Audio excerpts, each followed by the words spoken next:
what's the craziest story, or you have a few stories that you've seen on Soy 6 in your time here? Working in nightlife, you always gonna get some crazy stories. Like I seen some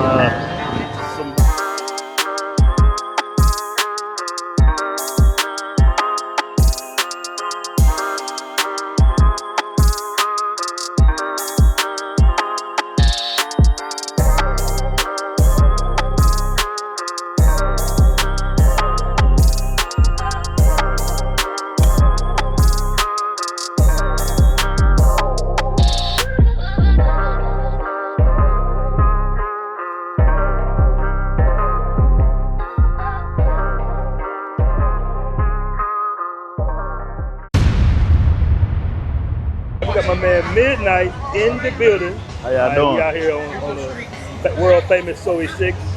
Now you a bar manager, man. How'd you get into that? just partying a lot and getting to know people. I would go around and like network with the other bar owners, other bar managers. One of my friends, he tried to hook me up, and then I ended up working for an independent bar. Okay. Well, let's go back.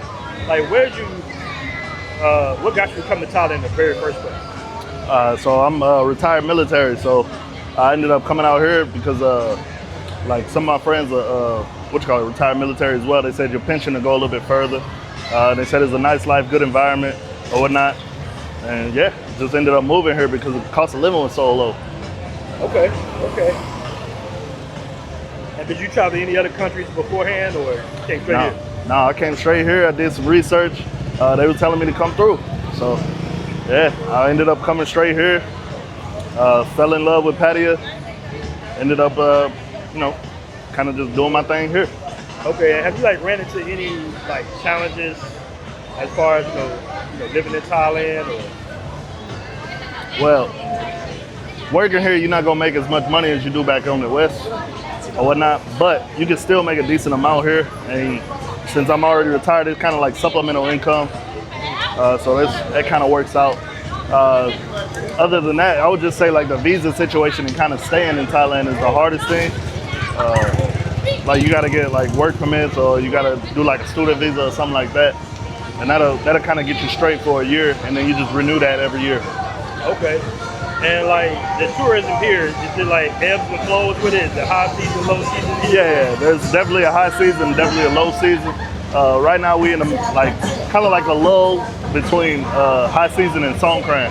Songkran is a big water festival that happens in late March, early April. And that's gonna be another boom. So that's kind of the whole high season. But after that, it definitely gets down, it dips a little bit. So it's gonna be going into low season pretty soon. Okay, what's the best time in your opinion to visit Thailand? I would definitely say November, December. Okay, November, December. It's getting kind of cold in the West, whether you're in America or if you're in England or whatever. And then you come over here, it's always sunny. I haven't seen snow in 3 years. Oh, nice. Okay, that's dope, man. And as far as the bars and everything goes, Soy 6, you see rappers coming out here and all the celebrities. What does it feel like to work on one of the most famous streets in the world? It's crazy. You go around, you see rappers, they just show up too, because you just see one guy surrounded by a whole bunch of security guards. You'd be confused. You're like, what is this?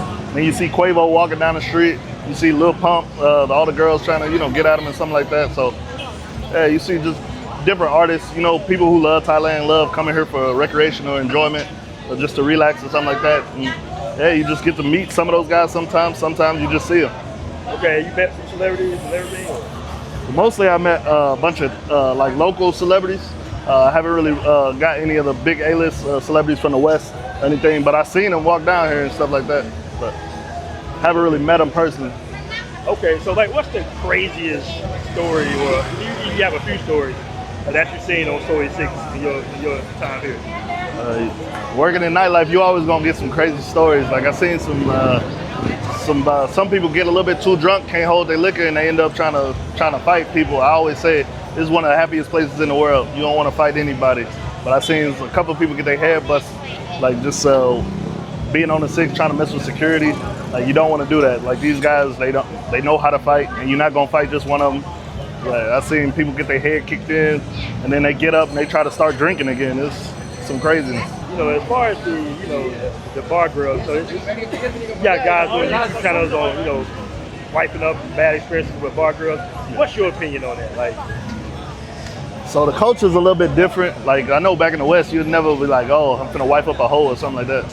But it's like here, like poverty is real. So like I've seen people survive off of like 10 days off of 1,000 baht. That's $30. You know what I'm saying? So the poverty here is real. So like a lot of these girls, they gotta work to like support family back home, or they need to work to eat and something like that. And they ain't really got like a whole bunch of opportunities like dudes. Like getting a job in Asia, period, is actually pretty difficult. But if you can do it and you can make it work, then you got a good opportunity. But a lot of these girls, they end up not having opportunities, and if they don't want to starve, then they end up coming here working in a bar or something like that. Beauty sells all over the world. And this is one of the places where you can make a lot of money being beautiful.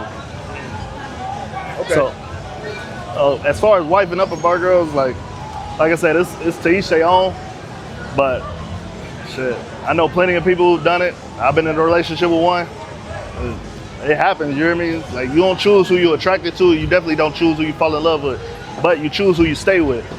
So you always gotta make sure that, you hear me, if she on the up and up, maybe she'll quit that life, maybe she won't. Time will tell, but be smart about what you do and don't get scammed out here. Usually when people get scammed, it's because they ignoring red flags, not because they ain't seeing them. So you just gotta be smart. And then, like I said, everybody's different or whatnot. Like, yeah, she might have worked like that in the past, but she might be good with you. So she good now. She changing and turning her life around because she got a different opportunity. Okay. Or she might be trying to run game and she trying to play you. It's up to you. You got to use your head. So Okay. it is what it is. All right. And like, what's the craziest story you had with a customer? Crazy story I had with a customer. I had one guy. He came in with his stepson, and him and his stepson was just drinking, having a good time, chilling with the hostesses in the bar. And he was looking for an experience that I guess he couldn't get back home, so because he was married. So he ended up asking one of my friends, who's like, where can he find ladyboys? And he ended up going back there and doing his thing with one of them. But his son caught wind of it and went on Facebook Live, and he was like, oh, kind of put him on blast. He was like, you married to my mom, so you doing this. So it was kind of crazy. Oh, wow. Yeah, like I said, to each their own. I don't judge nobody, but yeah, some people come out here, they're looking for some things, and anything you want, you can find in Thailand. So. All right, y'all, you need to download that Passport Bros app, man. Look at me, I got it right here on my phone, right next to all my frequently used apps. It pops open just like that, man. You just go on the Passport Bros app, post your travels. Some guys, they might send you some cash, I got like a little balance here. Guys sending me dough for all the posts I'm doing. It's really good. The community is super supportive. These are real travelers, man. You want to stay away from all the clowns, right? The clowns are not allowed on the Passport Bros app. We only got the cool travelers, man. Like the cool passport champions, passport kings. That's what we are, man. So download the Passport Bros app, and you want to see me on it. You want to see me on it. You're gonna see BMT on it. That's how we do it, man. Passport Bros app. Get it.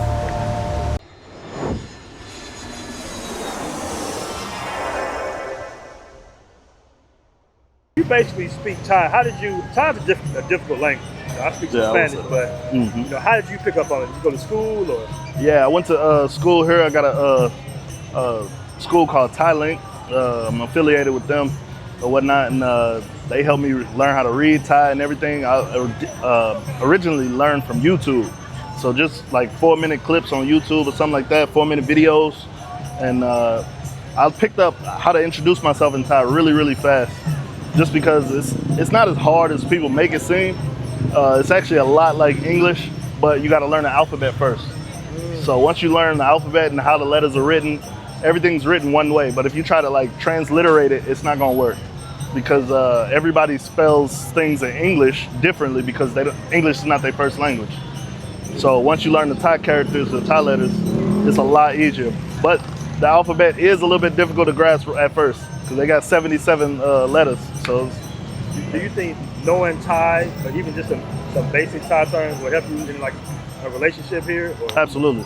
Okay. Yeah, if you speak Thai, it's 100% easy to communicate.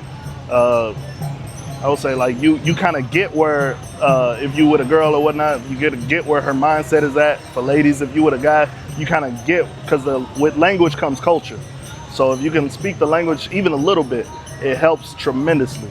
So if they coming out here for like a holiday or something like that, I definitely just like get some basic Thai down, like just simple stuff like Sawadee Kap or Kap Kun Kap, or just trying to learn exactly what different words mean. Like mani means come here. Like they're not asking for money, they money. You get what I'm saying? So it's like, it's just different stuff like that. And you learn the basics and you definitely have an easier time, an easier transition and less of a culture shock, especially if you're in a relationship. Okay. And like, what is it like, being like black in Thailand? Have you had any, not necessarily incidents, but is there any differences that you've seen, or? In Thailand, not necessarily. So in Thailand, anybody who's not Thai is basically a foreigner. So they call us all Farang. So I haven't really had any issues with like people like trying to treat me negatively just because I'm black or something like that. Most of the time I get love because I'm black, because they don't really see that many of us out here. So a lot of the girls, they come and be like, hey, what's going on? Like, who are you? And they trying to see who you are, just trying to, introduce. A lot of them like black culture, black American culture. So they kind of love us out here. But most of the, like, if I have had any incidents, most of the time it was from like other tourists. So I know you was mentioning earlier about, maybe foreigners getting treated. What do you suggest if somebody gets into it with like a bar? So like, if you feel like you've been wronged, obviously try to talk the situation out. Most of the time it's not that serious. If it's having to involve money or something like that, most of the time, like, it's something cheap and you can afford it, just pay that and then walk away. Don't go back to that establishment if you feel like they scammed you or something like that. Most of the time you don't want to get into a fight over $30 and end up having to pay like jail fees, all this other craziness. Like, this, it's ridiculous. Like I said, this is one of the happiest places in the world, so there ain't no really reason to be fighting anybody. But yeah, if you have a situation, try to talk it out, and most of the time everybody will understand. So okay. And what do you think about the passport, bro? And the passport, bro, is huge now. Mm-hmm. Like, what do you think about that in general? So originally, when I got the definition of passport bros, I was like, what is going on? I was like, it's a whole bunch of people like coming out here and like, they coming out here for relationships and stuff like that. I didn't know what the fuck it was, but I ain't got no problem with it. Like, I see it, like, go where you treated well. You know what I mean? It's like, it's geo arbitrage. It's like, if you're not treated well here and you find a better situation over there, definitely go over there. Like, a lot of the Chinese people are having like drops in marriage rates and stuff like that, so they marry Russian women or they marry some other foreign woman because they're not treated well where they are. Obviously that's not the majority, but a lot of people geo arbitrage all over the world. It's like, always go where you've treated the best. So I don't got no problem with passport bros. Now there's some people who like give different communities a bad name, and then they get attributed to being passport bros, or they get attributed to being black or American tourists or something like that. But you kind of get it where one bad apple spoils the name for the rest of the people. But you just got to keep an open mind and just keep it rolling. All right, man. Appreciate you coming on, bro. Absolutely. What's good, family? Make sure to check out the official Passport Bros merch store.